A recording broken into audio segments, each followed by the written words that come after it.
You're pretty good at a Rooster Call. So I need to hear the Rooster Call, Dude, and ideally, I'd like maybe permission to actually have it on a constant basis on Like a Farmer, like at the outro, having that Rooster Call. I got you. I don't know if I can do it right now. Yeah, you can. You want me to try? I'll try it, and if it's not good, you can just take it out. Rick, okay. How did I do it? Hey, y'all, welcome back to Like a Farmer. My name's Pat. I got another special guest today. Country musician. Take a guess where he's from. Of course, the great state of Georgia. The pipeline from Georgia to Nashville is unbelievable. Dylan Marlowe's joining the show today. We're going to talk country music, a little bit of hunting, a little bit of fishing, talk about his debut album coming up. As always, Like a Farmer, every single Wednesday on YouTube or wherever you listen to your audio podcast. Let's get into it. Dylan freaking Marlowe. Thanks for coming on the show, man. Yeah, dude. Thanks for having me. We're here in Tampa. You currently are on the road with Jake and Dan and Shay. Yeah. And we were just talking offline. Dude, Dan and Shay, like, if you haven't been to one of their concerts, I mean, those guys kill it. It's insane, dude. Yeah, I think anybody that hates on them, if they went to a show, they'd probably think different.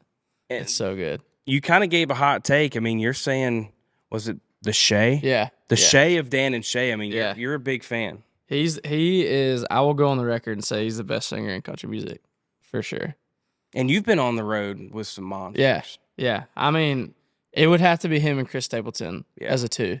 But it's two different. You know, like Chris Stapleton's got like a really cool tone thing, and Shay can just like sing to the heavens and back. It's stupid. I love that. Yeah, it makes me so mad, actually, how good he is. Because it's just natural. It's right? it's just effortless. Yeah. So I'm pumped about this, and we're going to jump into the music a lot. And before we get into growing up, I mean, dude, you grew up a Braves fan. Yeah. And I guess it was probably last year you played Truist Park with Wallen. Yeah, that was sick. I mean, when you get that call, like, how does that make you feel? I mean, a kid growing up in Georgia, and keep in mind, I mean, I was a kid that grew up in Florida, and I think if you were in Florida, Georgia, Tennessee, the Carolinas, I mean, that's all we could watch was the Braves because of Turner. For sure. So when you get that call saying, hey, you're actually going to come play Truist Park with Wallen, like, how do you feel? That was cool, dude. That was really sick. Because I think they were, like, rescheduled shows that they had when he had canceled. So it was cool. I think Ernest couldn't make it, and they called me, and I was like, yeah, of course. And then I saw him at the BMI Awards, like, a few weeks before, and he was like, I knew you were a Georgia boy, so we had to put you on that one. So that was cool. That's awesome, man. That was fun. I mean, you talk about somebody that's coming in hot into the scene and selling out stadiums. I mean, that dude's insane, bro. Monster. So many people. I really want to get into the growing up aspect, but before, and I know you've gotten your voice is a little we're good. A little tough right now, but you're pretty good at a Rooster Call. So I need to hear the Rooster Call, dude, and ideally, I'd like maybe permission to actually have it on a constant basis on Like a Farmer, like at the outro, having that Rooster Call. I got you. I don't know if I can do it right now. Yeah, you can. You want me to try? I'll try it, and if it's not good, you can just take it out. Perfect. Rick, okay. How did I do it? I learned how to do it because one time I was FaceTiming Dylan Scott, and it was late at night. It was like 3 a.m. And I was like, where's the band guys at? He's like, oh no, I'll wake him up real quick. And he threw the door open, and he like did a Rooster Call. I was like, wow, I need to learn that. Trick. Okay. I'm on the spot right now. This could be so bad.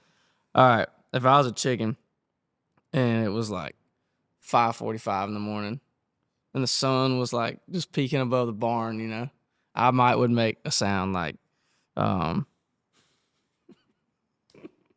love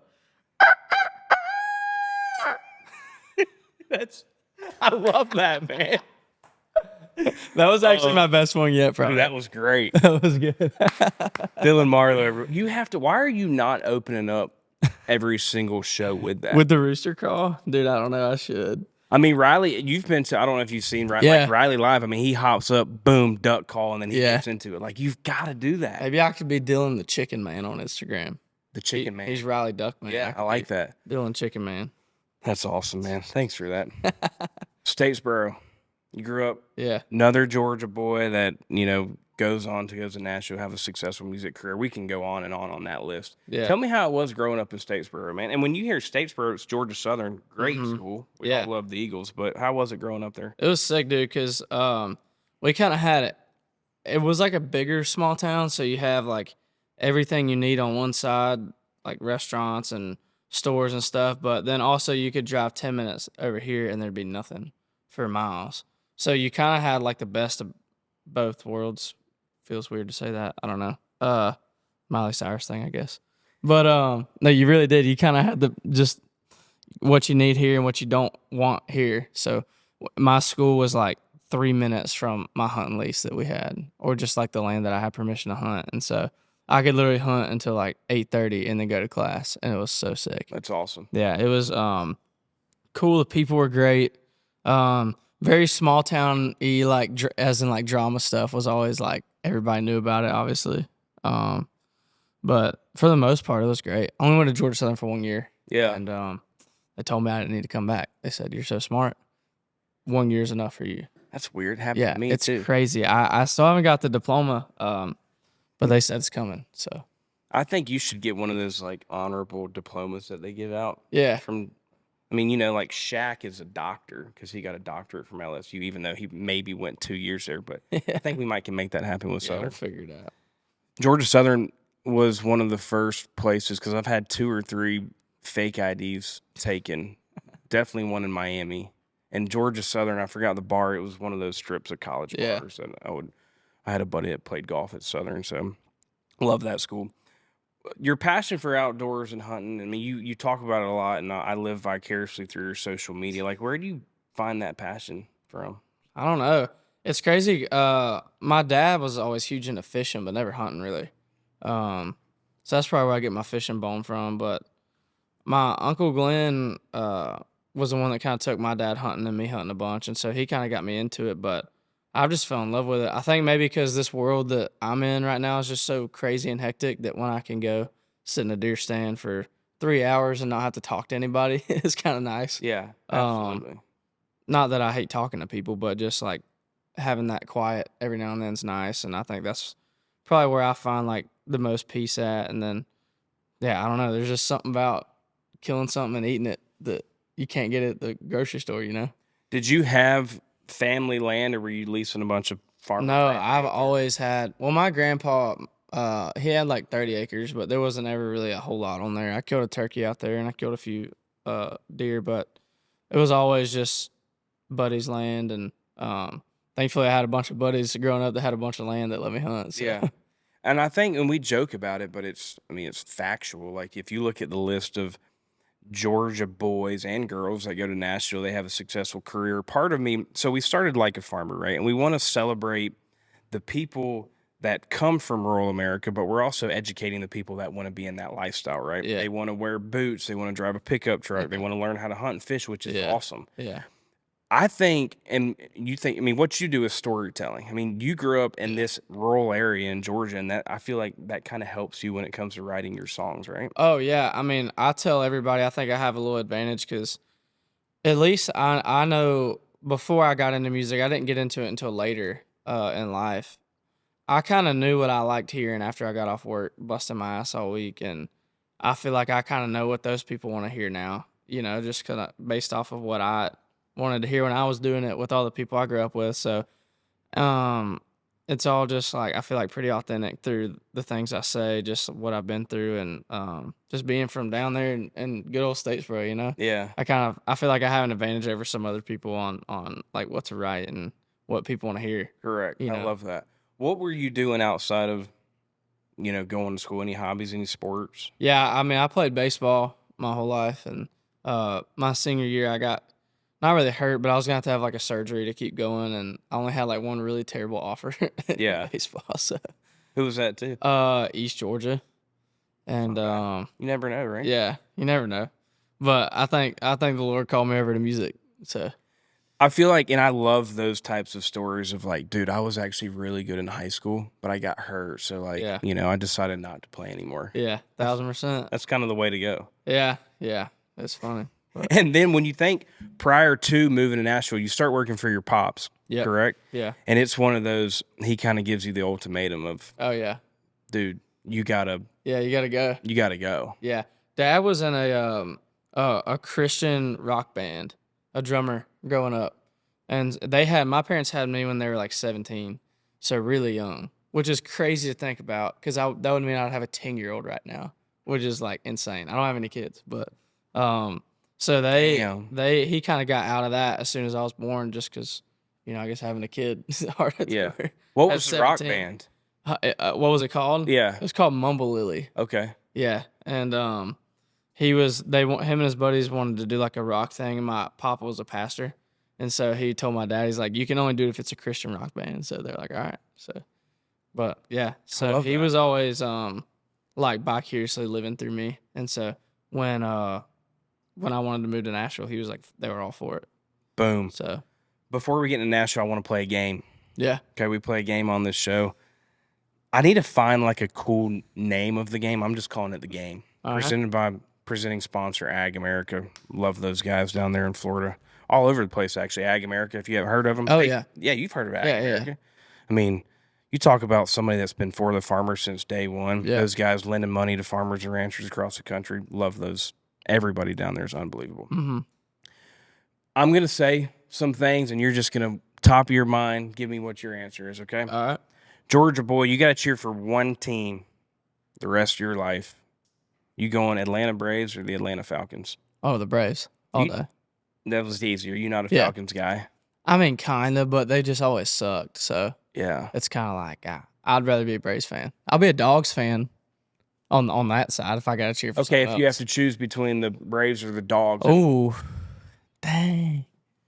Probably Dogs. Yeah. Yeah, just because me and my dad grew up watching the Dogs every Saturday.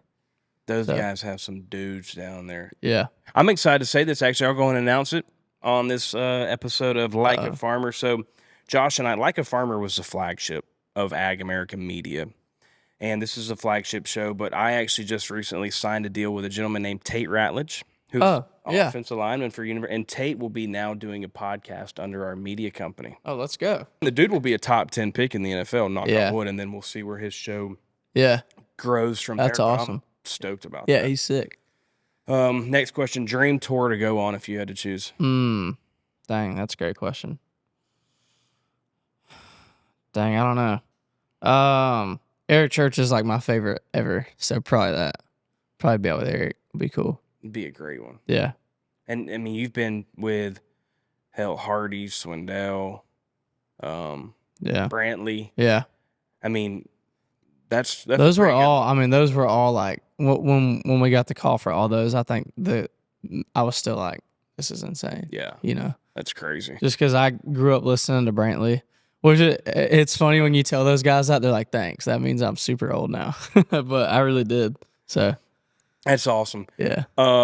We talked about this a little bit earlier, and I think it's a really cool tool, especially when you think about the releasing of new songs. Yeah. When it comes to social media, you more of an Instagram or a TikTok guy?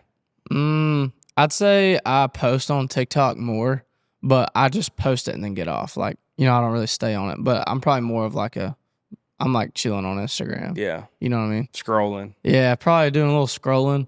I care more about the posts on Instagram, I guess, than TikTok. Because TikTok, you can just throw crap at the wall and the dumbest stuff will stick. But on Instagram, you kind of keep like I don't know. You know what I mean? Like you keep like 100%. Whatever you call it, I don't know, aesthetic. I agree. As the women would say. You're exactly right. You think about you hit it right on the head, TikTok.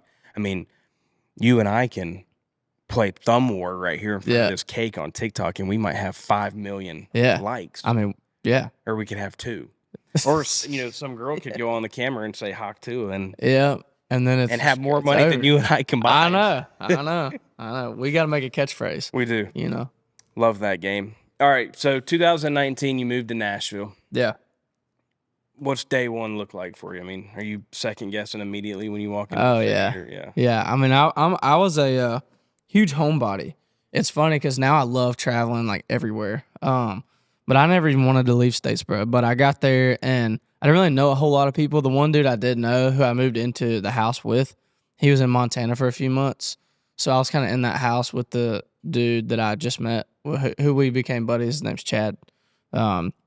Didn't really know him that well at first, and and my parents had just drove off, and I was like, "Dang, I kind of want to just drive back to Georgia already." And but I made myself stay up there for a month before I went back home, and I ended up just slowly finding places to hunt, and that was really what kind of won me over, was like finding somewhere to fish and hunt and like just be myself up there, you know. Um, but it's weird because you don't like get to Nashville and then, well, I guess maybe if you've already like blown up and all this stuff, you have stuff to do. But when you don't, when you just go straight off of I need to go there, there's like nobody there waiting on you. You know, you just got to go and like you're like, all right, I'm here. What do I do now? Why is Yeah. that? Like, why does it seem like, hey, I think I maybe can do this as a profession. Let's move to Nashville. Yeah, I don't know. I guess just because you got to be there, like the people you can meet out, the people that you can meet just by like knowing somebody. I mean, Lee over here, we met at a writers round one night, and he was wearing a shirt from Statesboro, Georgia, and I was like, oh, Shocker. I know, yeah, shocker, you know. I was like, I know those people, and that was literally how we met. Was just at a writers round. So you just always meet people at McDonald's or at wherever. So you just kind of, it's like one of those things where like once you just get in the environment, you know, like there was a ride I had with somebody and somebody got sick and I last second got called in to write because they had liked a song that I had wrote the week before, and then like that built something, and it's like all these little steps that kind of just build it, you know. That's awesome. It's crazy. Now, when you go to Nashville, is it, in my mind, and keep in mind I'm an outsider looking in, Yeah. it's like you have two lanes. You can go to Broadway and I guess start playing the bars, or you can start writing songs and going to writers round. Is that kind of your two? Yeah, yeah. I played one show on Broadway for like 4 songs, and I got asked to leave, and so I was like, I'll never come back to Broadway. Why is that? What happened? It was like 11 a.m. And I found out later this dude got fired, but we were playing just like cover songs, and I was playing some like older stuff, and he came over like the little in-ear headset that we had, and he was like, hey, play newer stuff. Like, we don't play that kind of stuff here. And I was like, it's kind of Broadway at 11 a.m., you know? So kept playing. I played like Red Ragtop, which I'd say was like not a 90s song. It's early 2000s. Yeah. And he was just like, if you can't play what we're telling you to play, then you need to leave. And I was like, I'm out, dude. So thankfully that was my first experience on Broadway, because you kind of get like stuck in a trap, I feel like, if you play too much on Broadway. But yeah, I think the name of the game is just writing a lot and going out to rounds and meeting people, and that's what I did. What's your go-to cover song? Ooh, like if I'm at karaoke, Yeah. probably Red Dirt Road or Good Directions.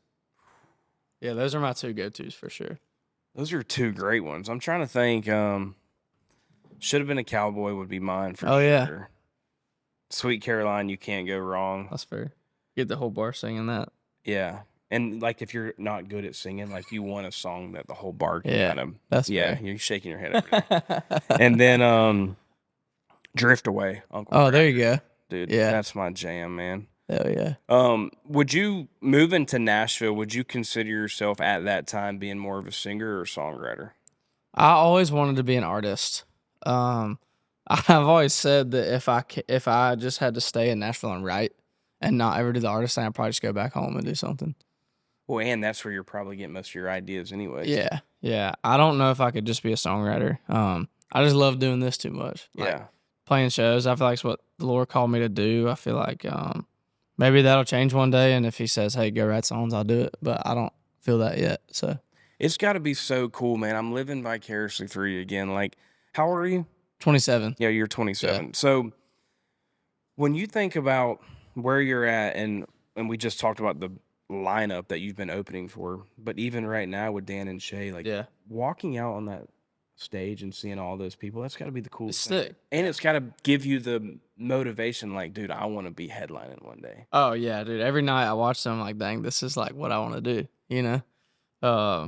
Especially those amphitheaters, dude. There's like 12,000, 15,000 people out there. It's crazy. What would be I guess Truist Park would probably be the biggest one you've played. Yeah. Like that, yeah. What about when you think going back to the writing scene? I mean, you did, was it Last Night Lonely? Yeah. With Pardi? Yeah. What was that? That would have been 2022 maybe? 2022. Yeah. Where does that even, like, how does that work? Was that something that you wrote and like, hey, I could release this, or Yeah. I could give it to somebody else? Yeah, I wrote it, and I actually I told the writers, I was like, I don't want to show this to anybody. Like, just I want to keep this for me. And they showed it to Bart, who was John's producer, and Bart was like, I'm showing this to John. Like, this is a smash. Showed it to John, and then I got a call, and Joe, he's like, sorry, like I showed Party, but he wants to cut it. I was like, crap, you know. And then he was like, hey, he wants to single it, which means you'll make a lot of money. And I was like, all right, I guess he can have it. So he yeah, they cut it really fast and put it out, and it was the first single on that record, and ended up being number 1. So Just a hit. yeah, I guess. How does that work? Is that kind of like at that point, that's just a business decision that you have to make? Like, Kind of, yeah. But then for me, it was really sick because I knew going on radio tour, which is where you just kind of go meet a bunch of stations, because we have our song out now, Boys Back Home on radio. banger, by the way. Thanks. I mean, dude. And I knew there was going to be a time that this would come, and I would want to have like cool icebreakers with radio folks, which like, hey, thanks for playing my first number 1 is like a sick icebreaker. And then also on the Hardy tour, he like brought me out to play it acoustic during his set, which is cool because you kind of get a little bit of validation from the crowd. Like if they missed our set, or just hearing like, oh, like that's the dude that wrote that song, you kind of get a little like cred, you know, to the fans. So I knew that it would be really good overall talking point, and just like, I mean, I bought my first house, and probably about to buy me a piece of land. So Yeah, where at? in Nashville. Hell yeah. Yeah. Like to hunt? Oh yeah. You're, Yeah, 80 acres. We're it's trying. not in Nashville though, right? I mean, It's 20 minutes from downtown. So, yeah. Ag America, call them up. Yeah, hey, Those guys will help help me you. out. Damn. What do you think when you're, so 2018 you moved to Nashville, like at what point, and look, at the end of the day, I mean, we all know Nashville is a blank year town. Yeah. 10-year town. Yeah. At what point are you, like, what are some milestones that you've hit that say, okay, I'm going to keep, this thing's actually rocking and rolling still? I don't know. I mean, seems like every couple months we have something that just like reignites it and keeps it going. But What was the first one you would say? Anything in 19 or 20 that I'm missing? dude, probably the first cool thing, like the biggest thing, really was meeting Dylan Scott and then him bringing us out on our first tour, because that was the first moment where we were like, oh wow, like this is like what we came here to do.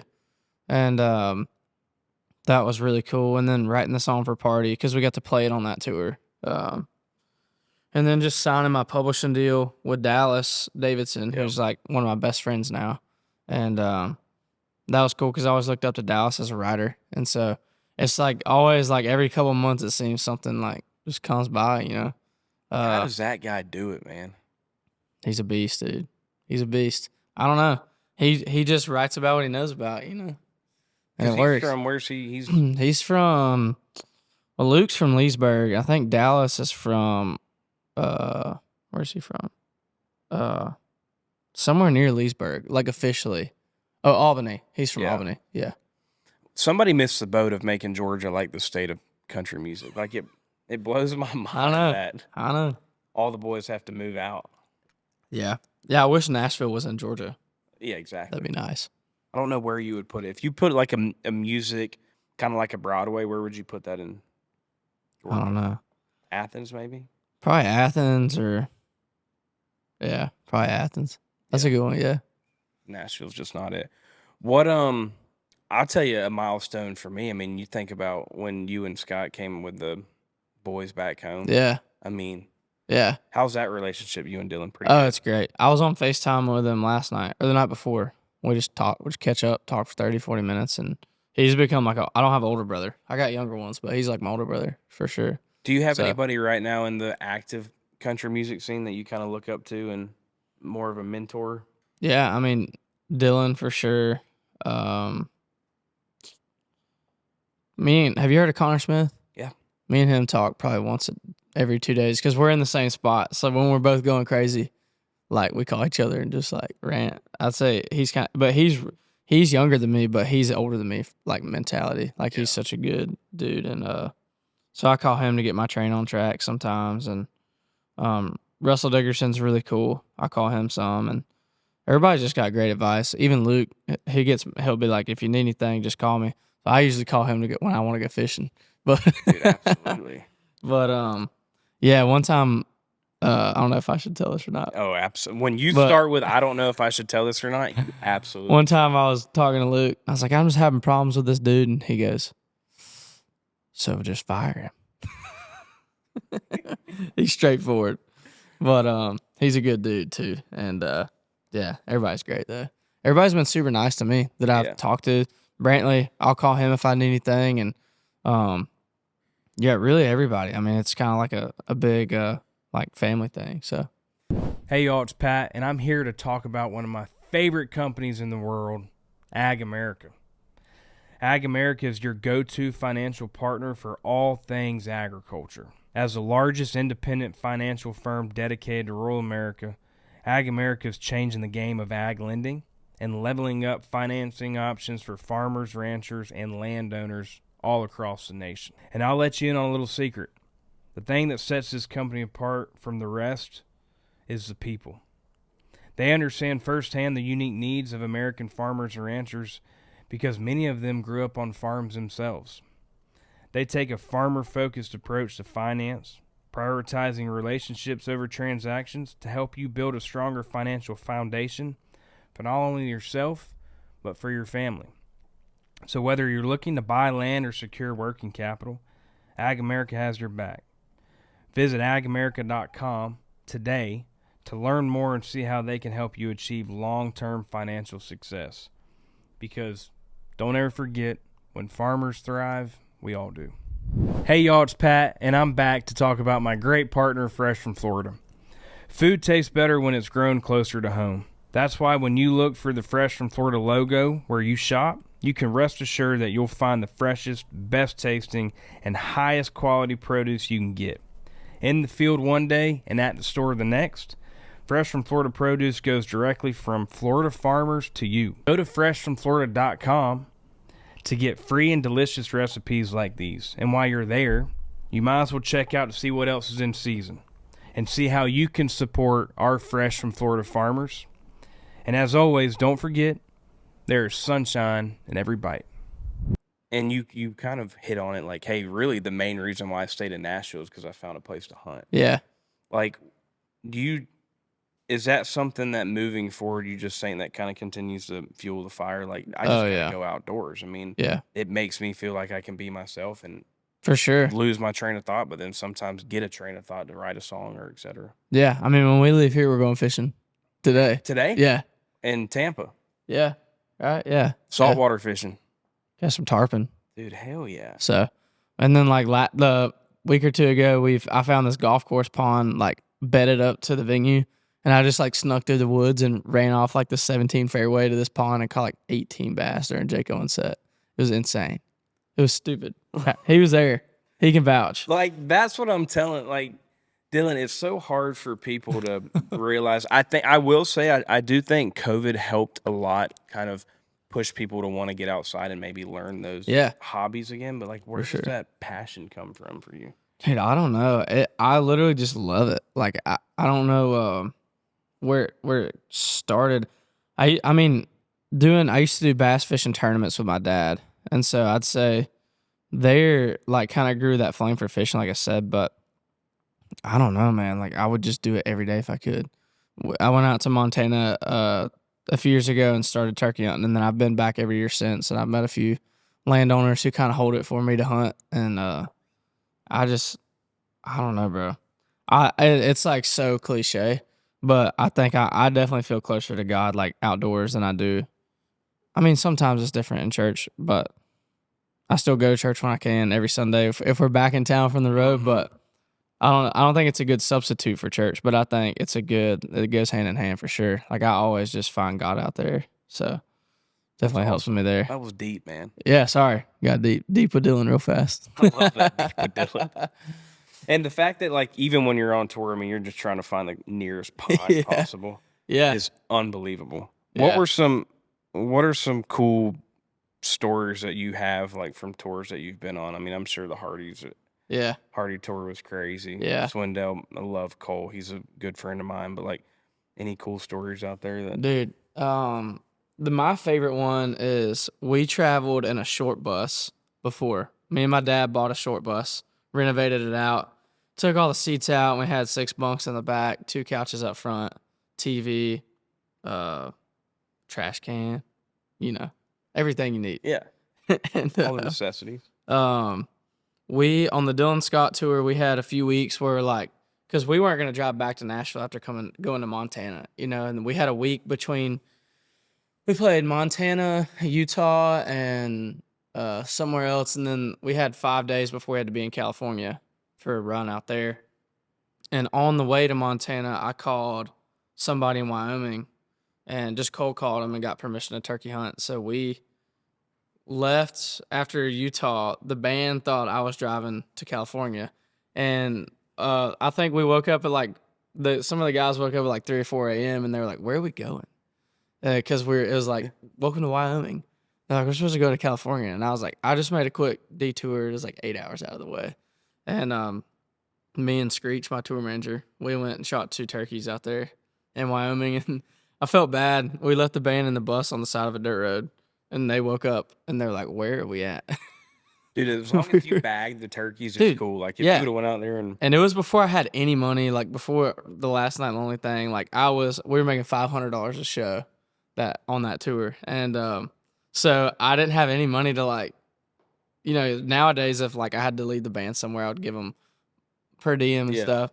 Back then,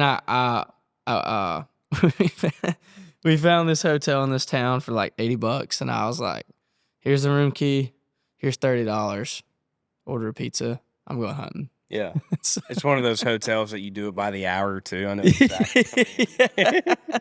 Yeah, and so they're like, "What are we supposed to do?" And I was like, "I don't know. Probably just hang out." But I know what I'm gonna do. Yeah, take a nap. You keep on talking about Last Night Lonely and when you secured the bag. I mean, what type of dollars? Well, I don't need to know how much did you make last time? But what does that look like? Keep in mind, uneducated over here. No, yeah. Because that's a good example. Because Last Night Lonely, I mean, it was a single. Yeah. I don't know. I'm sure it charted to some extent really well. Yeah. Give me a range of what people make when you. I mean, it always is different. It's crazy how much taxes you have to pay on it too. That hurt. Is that because of? Do you have to pay taxes on? When you think about a state that doesn't have state income tax? Yeah. Does it matter where the writer's ass was sitting at the time when he wrote the song? That's a great question. No, I don't think so. Okay. I think it's just where you do taxes. Yeah. It's You're in great. a decent state for taxes, though, Tennessee. Yeah, it's great. It's fine. It was just that was the first year I looked at my taxes and I legitimately threw up. Yeah. I was turkey hunting. It was a great day, and then it was not a great day. I'll just say that. It's a good blessing though. It's a good chunk, and it helps depending on how you use it. It helped me pay for my wedding and pay for the house and just kind of just get a home. Yeah. So it was great. I do think one thing that's cool about you, Dylan, is immediately. So you moved to Nashville and you start having success, and then keep on killing it. There's a lot of people that would go down the road of dude, I'm a fucking rock star now. I'm not settling down. I'm getting it done. The ladies are coming after me. And you settled down, and it seemed like the girlfriend, now wife, y'all had been together for a while. That shows immediately the type of family man that you are. So I respect the hell out of you for that. Yeah. I mean, it definitely the road life is tough on that for sure. But yeah, I don't know. That's just another deep subject I could go down or not, but I mean, I don't know. And how can you compete? I mean, thanks a lot for the single guys out there. I feel like the day before y'all's wedding, you dropped a song about it. Is that what happened? Yeah. I mean, how can we even compete with that? I mean, hey, I don't know. Did you sing at the wedding? No. Okay. No. That was the one thing. I don't want to do the corny thing. We hired a DJ and we just partied. And I was like, I'm getting married. I'm not singing tonight. Yeah. You went DJ over live band? Only because it's a hot topic. I mean, well, yeah. I'll tell you this. The place we did it, we did it on a Friday. Right? Friday. It's way cheaper. Friday wedding? Yeah, way cheaper. Is that why people do Friday weddings? Probably. Yeah. It was way cheaper. And with doing that though, you don't get like some people, if you do like a wedding, you get like the night before for the rehearsal thing. We didn't get that. And then you have to be out for the Saturday. And I was in charge of like the band or DJ thing. That was like one of my like 5. Nat had like 30 tasks and I had like 5. It's like, do this. And I figured getting a band, like having a stage, getting a sound, you had to do a whole bunch of stuff. And I know what all goes into that to have like a adequate like thing. And so I was like, I'm just going to hire a DJ, come in, and you can still play the country hits, with a DJ. I told him. I mean, we made kind of like a set list for him, and it was fine though. Way easier. DJ's the way to go. Yeah. I would probably say the same thing. I think so. So tell me about the song. Was that a surprise to her the whole time? Yeah, she's always like, you never write any love songs, which I don't really love songs that much. Why is that? I don't know. When I got into old country, it was like Keith Whitley, Tracy Lawrence, like sad country stuff. So I've always like navigated towards that, I guess, or gravitated. Sorry, that was terrible. I just woke up. I'm not good with grammar. Navigated, gravitated sounds the same. Listen, you were too smart to be at Georgia Southern. They were like, you should go to Harvard, and I was like, nah, I'm just gonna do music. I always like just love that kind of stuff, and I write it when I feel like it, But she's always like, you're never gonna put that song out, even though it's like about me, and I was like, oh, I got you, I got you, and so we didn't tell her, and I got to like surprise her like the night before, which was cool. But that's awesome, man. Yeah. Tell me about Heartbreaks. Yeah, it's came out today when this is being recorded. Yeah, Heartbreaks it just came out. Yeah. Spotify, Apple. I don't care where you listen to your music. You go stream Heartbreaks. There's my pitch. Hey, there we go. Tell me about that song though. I had the idea in my phone, or I had another idea that said Heartbreak in it, and I was like, this sounds stupid. I was in the right, but I was like, has anybody written a song like called Heartbreaks, like the break, like hitting the brakes? And I was like, it sounds so dumb. So somebody's had to have. We looked and like nobody's written it, and I was like, we got to write that. Just put a cool spin on it. And there's not like too deep of a thing behind that one for me. Obviously, I've been there before. Everybody's been there. Just like when you probably shouldn't go to somebody's house, but you do it anyways. Is that what it's about? Yeah. Like if what do they call it these days? A sneak. What is it? Sneaky link. Is that kind of what it's about? Yeah, probably. Yeah, sneaky link. It can be whatever. But I do remember one of my, like, when I was in high school or whatever, just like trying to like go to this girl's house, and I hit the brakes on a dirt road and saw like my brake lights light up the whole dirt road, and I was like, oh, dude, I need to turn around. Like I need to. Damn. So I do remember stuff like that, but. It's funny. I can always like dig into my past life to write, because everybody's like, "You're happily married. Like, how are you writing these like sad bangers?" like you can channel it, Yeah. Had some crazy ex-girlfriends for sure. Baby, you don't know what I've been through. Yeah, I've been through it. There's a reason why I'm married at 27. I had to get off the market. Yeah, heck yeah. Can I ask you a random question? Yeah. Marlowe's like not the most common name. Just you and Cameron. I mean, y'all didn't know each other prior to. No. It's funny we're at the same label. Oh, y'all are? Yeah, both the Sony. Yeah. Sony's got some great. Dude, Sony's doing it. Was Sony? Ella's with Sony in New York. Gotcha. But I think it's still the same thing. She's killing it right She's now. awesome, yeah. Yeah, she's great.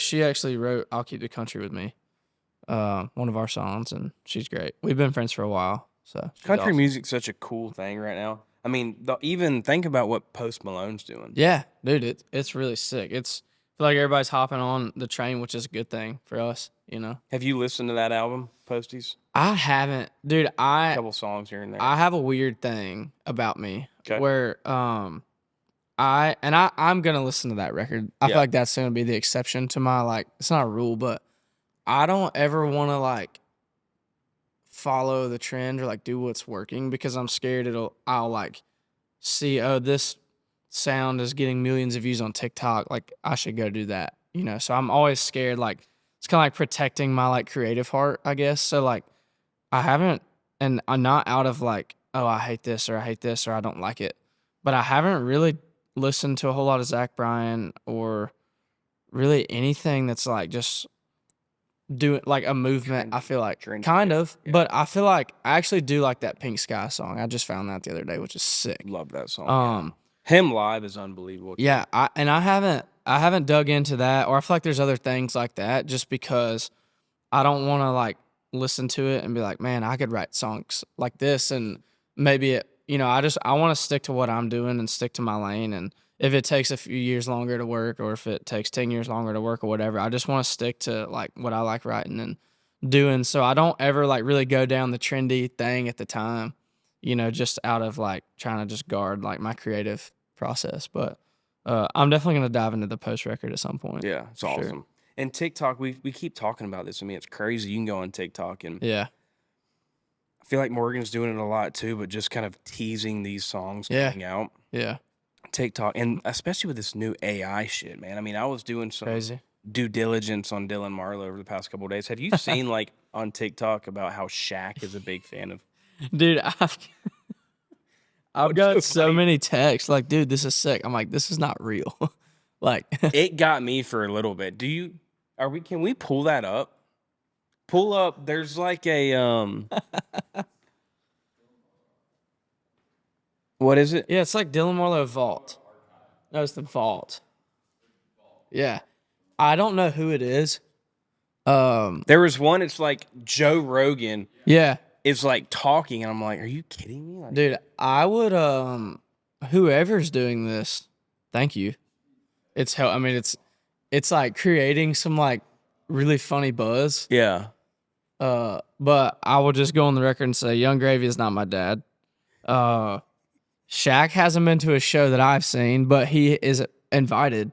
If you're watching this, I can get you tickets. I know a guy. Shania Twain's not my mom. Another one. It's pretty funny, dude. The only country set that Shaq plays is Dylan Marlowe. Yeah, I don't know. Yeah, this is it. This is it.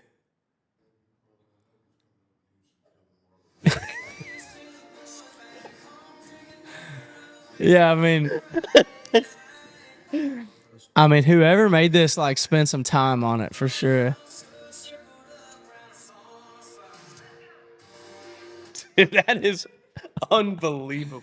Dude, the page is like, I don't know. Yeah, whoever it is, it's great. I don't know. It keeps us laughing, but the amount of people that have actually thought that was real is insane. We got to get Shaq in on this, man. Yeah, Shaq, we're gonna get him. We're gonna get him. I know. I hope he doesn't hate me. Like he's like, oh, this dude's makes people think that I actually like it. But it was not. Dylan is confirming it was not him. Or anybody on his team. It's not me. I tried to like on some TikToks, like you can go to like email the account and see if like something pops up, but they have it turned off.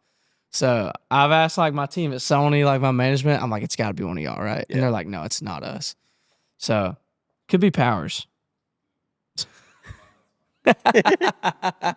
Yeah, I don't know. Whoever it is though, hit me up. I don't know. I'll get you some tickets or something. I love that. Made a little bit of funny buzz. So tell me, we just talked about Posty's album. You got a new album or debut album? Yeah, 9/27. Yeah, first one. So debut album's coming out in a couple days. I mean, tell me how pumped. Mid-20s Crisis. How pumped are you for that? I'm pumped, dude. I mean, I've put so much work into just like these songs and like even down to like the order of the songs and everything. It's just had so much thought put into it, and it's just like your first record's like really nerve-wracking because it's like this is like you. So people are kind of it's fun to finally get like a project to put out, like a piece of art. And we put an EP out, but that's only like 6 songs. So to have something that's like 15 songs, top to bottom, like really dynamic, different stuff. You got some really rocking stuff, some really country stuff. It's like so fun, dude. I'm so pumped. Collabs when it comes to that album. We got just 2, with the one with Dylan that we've had out, and then Stick to My Guns with Riley Green's coming out. I'm pumped for that. Yeah, it's on the record. I'm so pumped he hopped on it. How do you make that decision? Like, hey, I'm writing this song. Yeah. And this just sounds like Riley Green. Let me call him up. Dude, I don't know. I wrote it. I was really frustrated because I'd put a song out called Empty Shotgun a while ago. And it's not about a shotgun. It's just about like an empty shotgun seat. And there was this platform that wouldn't use it on a billboard because it said shotgun. And I'm not trying to be like the whatever, the pro gun. I mean, I am obviously, but I'm not. That's not my whole point of doing music. But I was like, what the heck? It's not even about a gun. And somebody was like, maybe you should just stop writing songs about guns. And I was like, no. And so I think I got to this right the next week, and I came in like just still pissed about it. And I think I was like, yeah, I'm just gonna stick to my guns on this. Like, I'm just gonna keep writing what I want to write about. And they're like, no, that's what we need to write. So we wrote that, and I didn't really have in mind for anybody to feature on it. I just was like really mad. I didn't even know if it would see the light of day. Sometimes you write songs just to like get it off your mind.